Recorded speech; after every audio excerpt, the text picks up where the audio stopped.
Two questions. One is, what did Scott say in his 2-minute conversation to convince you? And second, how many moving trucks are you going to need for your wardrobe? Our conversation lasted maybe 10, no longer than 15 minutes. All he said was, Kim, it's time to come home. And I asked him a couple of questions that were very, it was just more of a compassion. I asked him questions. I asked him questions about things that I really don't need to share with you, but it was more compassion and care than anything else. I think Scott and I were on the same page in that it wasn't just about basketball. It was about a lot of things that he thought I could help him with, not just at LSU, but in the state of Louisiana. And it touched home. It touched home with me, and it touched my heart.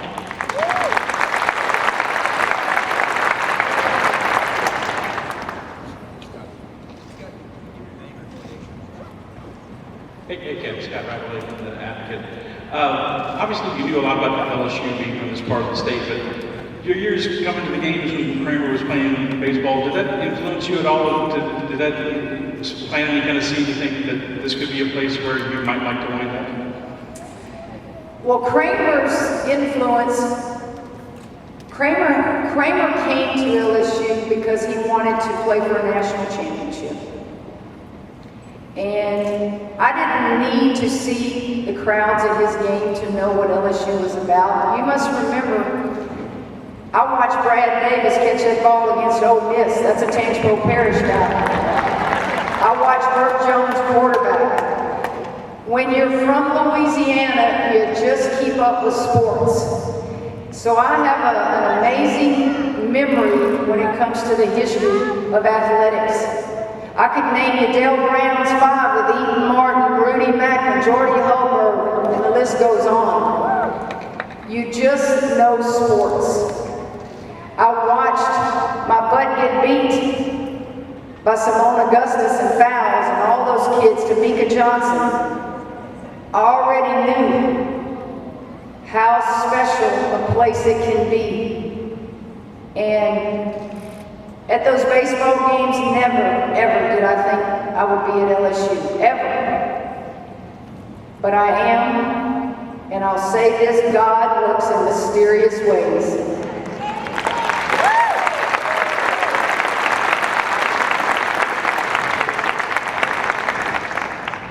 Hey, Kim, Michael Cowell from WBRZ here in Baton Rouge. The roster building that you're going to have to undertake, how will you approach that, given the transfer portal and things that are building to you now? What do you feel is your greatest need, and how will you go about tackling that task?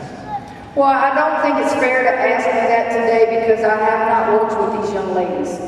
You have 3 of them that I talked to on a Zoom call today. I did not evaluate their talents before I took this job. That wasn't something that was important to me. My job is to develop players. My job is to recruit to LSU. I know the abilities of my coaching staff, and that's not all of them. I know what we can do. I just don't, I don't want you to be misled that you think I can take a team and overnight play for championships. But I can take a team and make them better each day. And then we will, as we work with them, we will be able to identify strengths and weaknesses, what we need, and then head out and go get the best talent we can to represent LSU.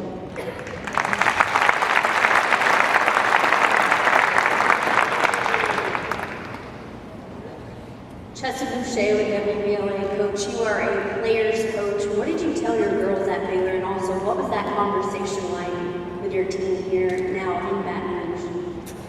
What did I tell my players? It's what you can imagine. When you invest in a young person's life and you tell them you're leaving, you feel a great sense of remorse, sadness, because they came to an institution because of you and the program that you built. So you can imagine it was a many, many tears shed. And all I could tell them was I was going home. That I was going home. And that I loved them, and that I hoped that they could understand and not be angry at me, but it's just a feeling in my gut that it was time to go home. What did I tell the current players? They can probably answer that better than you can. I introduced myself to them, my staff to them, and to return, I wanted them to introduce themselves. And it was in great detail. It wasn't a big rah-rah speech. It was mainly an introduction, and that let's go win some basketball games.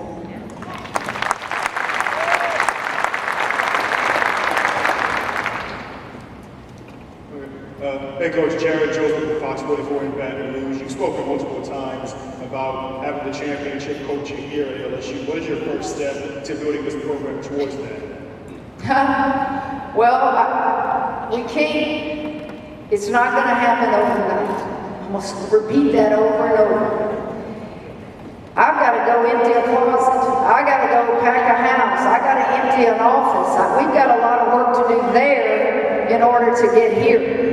And then after you get settled in here, many of them will be home if they're not in summer school. So then you got to get a schedule going. Where are they going to be during the summer? Can we have individual workouts? Can we have team workouts? And then June 1 gets here, and then you got to hit the road recruiting. Will my staff be filled at that time? So it's a lot of things to do, and we will do it as quickly as we can, but we won't go and do any shortcuts. I won't hire a staff if I'm not comfortable just to fill a spot. I want the right people. And does that help you a little bit?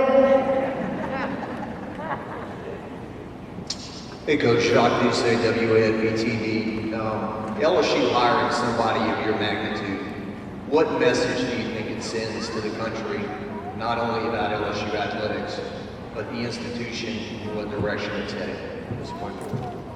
Well, I want to say this. It's hard for me to hear when you say a coach of my magnitude. I'm very uncomfortable when I hear that. Thank you, but I don't view myself that way. I honestly view myself as that little girl from Tickle.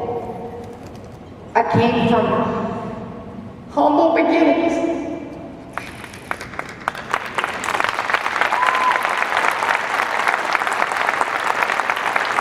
I have been blessed in my life to play with some of the greatest players to ever play this game.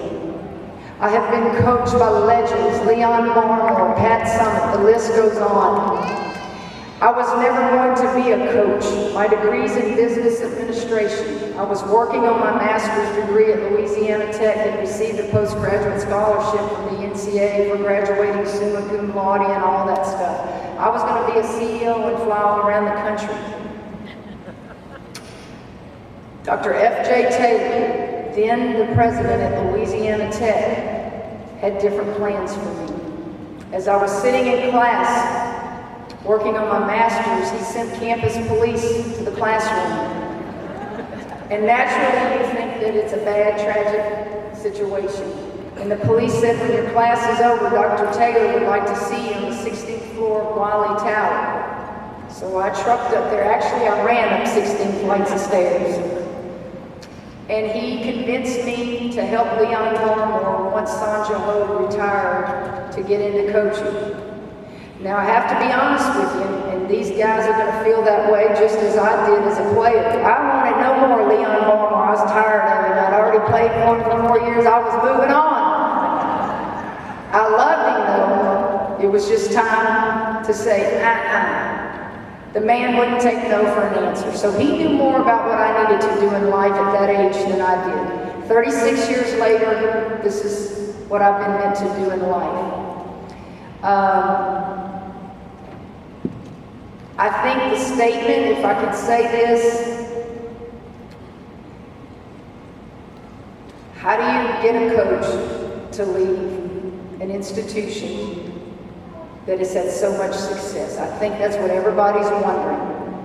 And the first thing you're going to wonder is, God, she got a boatload of money. My boat does not float because of money.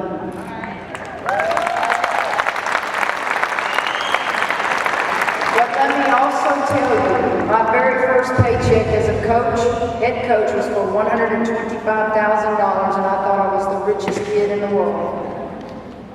All I wanted was resources. I wanted resources that I could sell to young people. I wanted an institution that I could be proud of. I wanted them to leave with a degree in their hand, and I wanted the resources to be able to hire staff to make me look good. And everywhere I've been, those things have happened. Yes, it did take some money to get me away from Baylor, but that wasn't the deciding factor. I can assure you, anybody that knows me, I'll wear the same warm-up for a whole season in practice because I'm too lazy to go spend money and buy something else.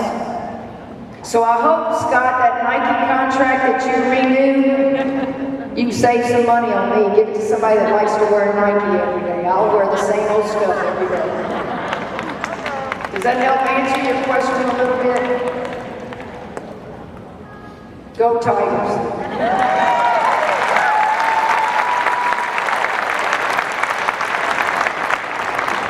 Kim, Andrew Doak to your back left. I hear you. Hey, how you doing? CBS in New Orleans. Could you dive a little bit deeper into your relationship with Dee Bro and why that brought you here to LSU? And was that a big factor in you wanting to return home?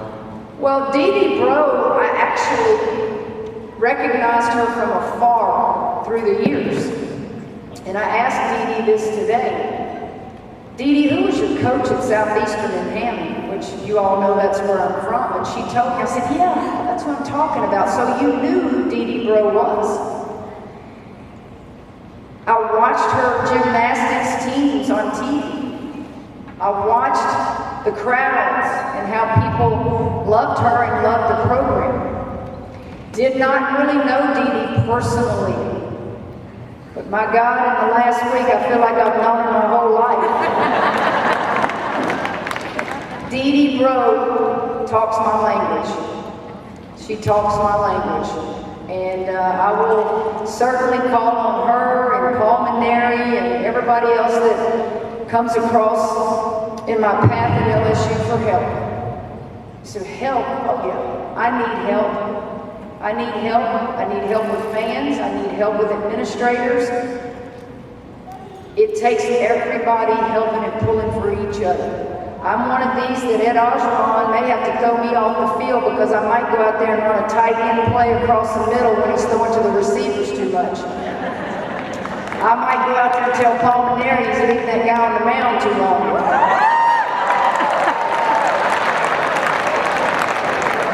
But the thing they know, I'm a coach's coach too. I will defend a coach in a heartbeat. So don't ever come around me talking bad about a coach because you're barking up the wrong tree.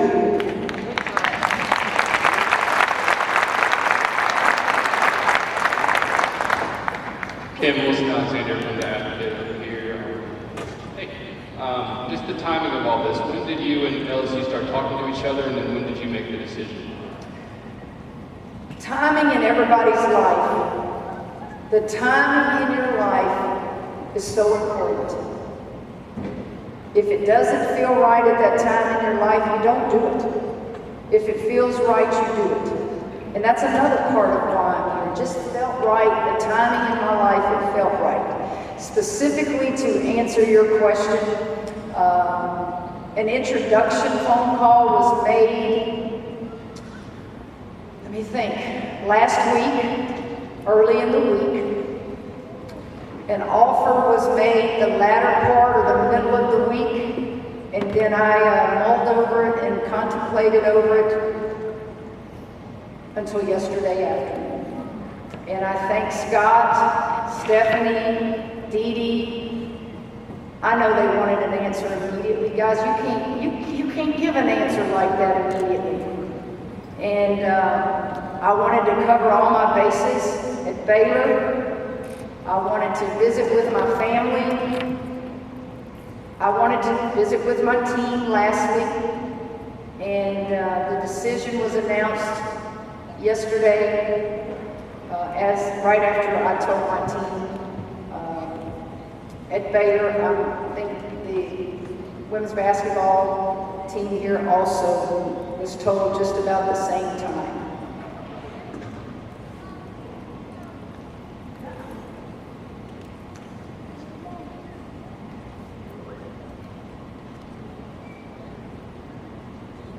I can't really remember with the Athletic. I mean, we've obviously talked so much about why you're coming here, but I mean, just how difficult was it to wrestle with leaving Baylor after everything you built there? It was very difficult. My eyes are swollen from many a tear. My eyes are red. I have had so many sleepless nights. I can't tell you how many hours sleep I've probably had in the last 5 days, not much.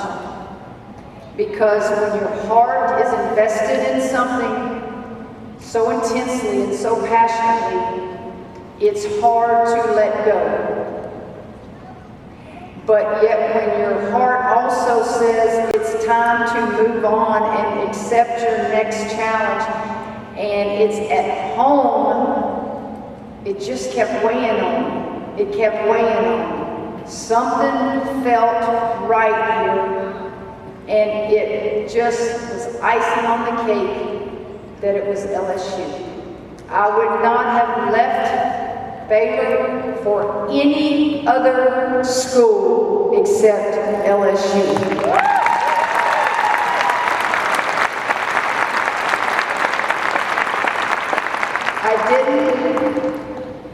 Certainly I had to talk to my staff. The hardest person for me to convince to take this job was Kramer.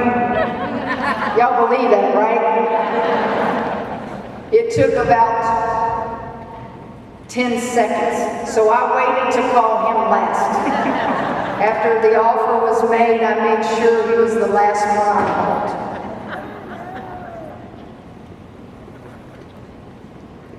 Ken, this is a question as much as I just hate to miss the opportunity. A couple of rows behind Johnny, they brought you a treat they were trying to show you earlier. They brought me a treat that they're trying to show me earlier. Oh, my strawberry!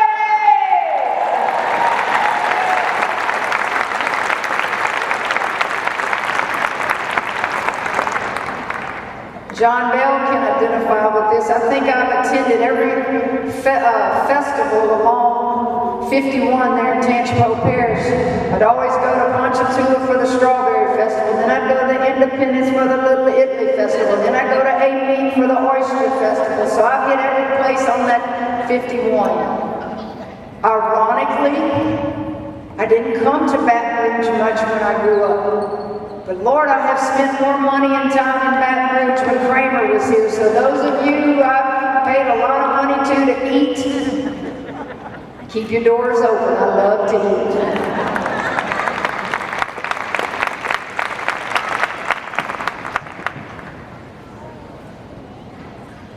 Well, follow up on that, Coach. What are you eating first when you leave here?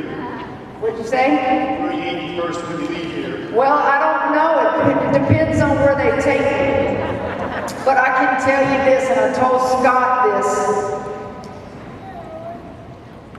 One of the things I miss the most is food from Louisiana.